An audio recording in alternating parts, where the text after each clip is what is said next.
Bangsal kayu gelap ini merupakan pekerjaan sampingan yang dimiliki oleh Pak Tony dan istrinya. Diawali oleh Pak Tony yang bekerja di bank, kemudian istrinya yang menjalankan usaha bangsal kayu gelap. Kemudian usaha ini menjadi usaha utama di keluarga Pak Tony. Baiklah, di sini saya akan menjelaskan tentang rantai hulu usaha yang dimiliki oleh Bapak Tony sebagai pengusaha kayu gelap.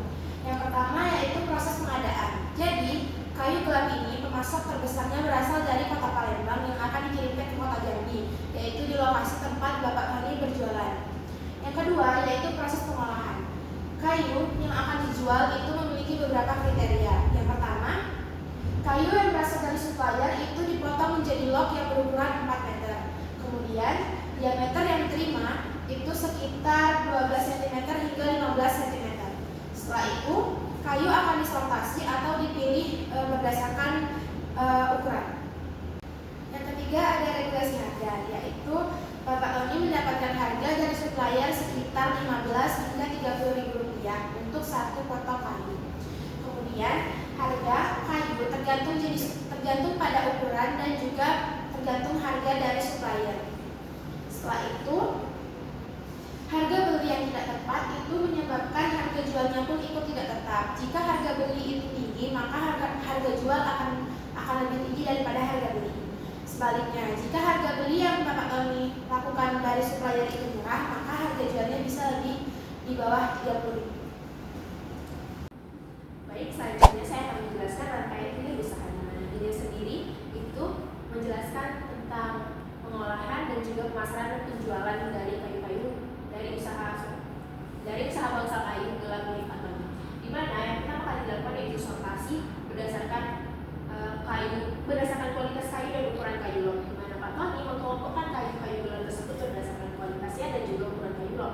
Pak Tony memisahkan sesuai diameternya mulai dari yang paling kecil yaitu 12 cm hingga yang paling besar 15 cm.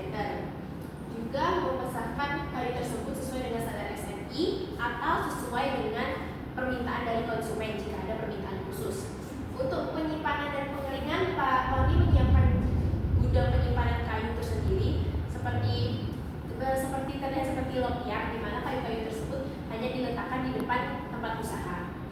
Untuk tetap menjaga kayu tetap kering, Pak Tony biasanya membongkar susunan kayu tersebut setiap beberapa bulan sekali untuk memastikan bagian bawah tumpukan kayu tersebut tidak terlalu lembab sehingga pelampukan kayu bisa sedikit dicegah lebih lama. Untuk pemasaran dan distribusi sendiri dilakukan kepada tukang bangunan, masyarakat umum, kontraktor serta pemilik perusahaan sawit. Pak Tony melakukan tanya jawab langsung atau mengkonfirmasi langsung kepada konsumen-konsumen tersebut melalui relasi yang beliau miliki. Di mana distribusi kayu log yang dilakukan Pak Tony ini menggunakan truk atau pick up yang memungkinkan untuk mencapai ke lokasi konsumennya langsung begitu. Untuk customer service sendiri, Pak Tony membuat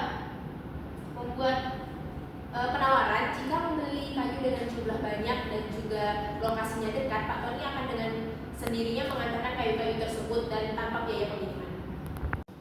Untuk rugi usaha, menurut keterangan dari pemilik usaha sendiri yaitu Pak Tony, keuntungan yang didapat ini lumayan besar dalam satu kali penjualan log kayu gelap. Namun keuntungan yang didapat ini tidak stabil setiap harinya, karena setiap harinya itu pembelian dari kayu gelap sendiri itu penjualan dari kayu gelap sendiri itu tidak pasti.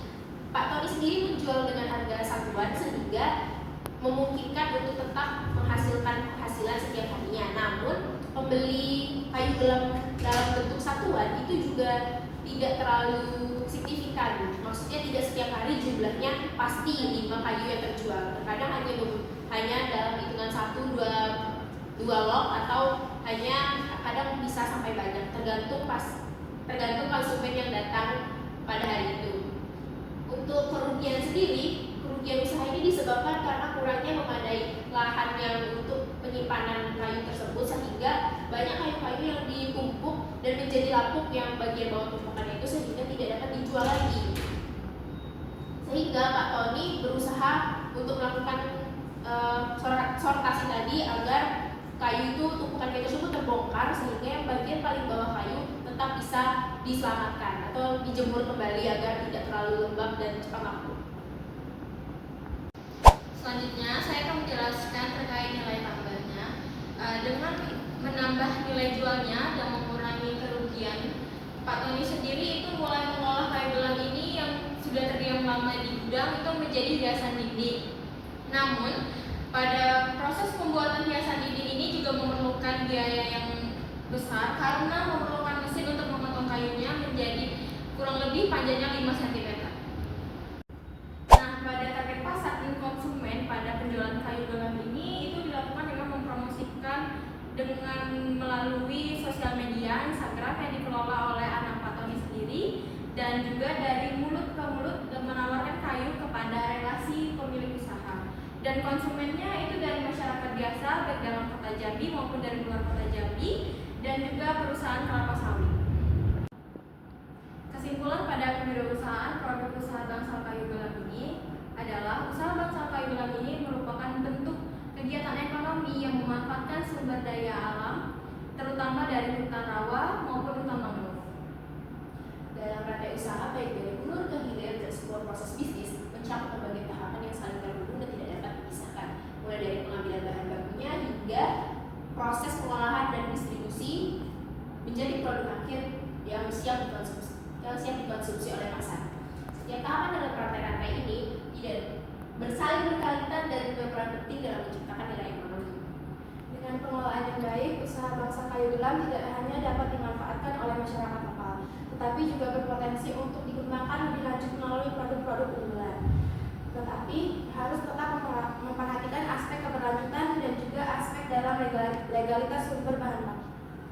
Sekian presentasi dari kelompok kami, lebih dan kurangnya kami mohon maaf. Kami akhiri. Wassalamualaikum warahmatullahi wabarakatuh.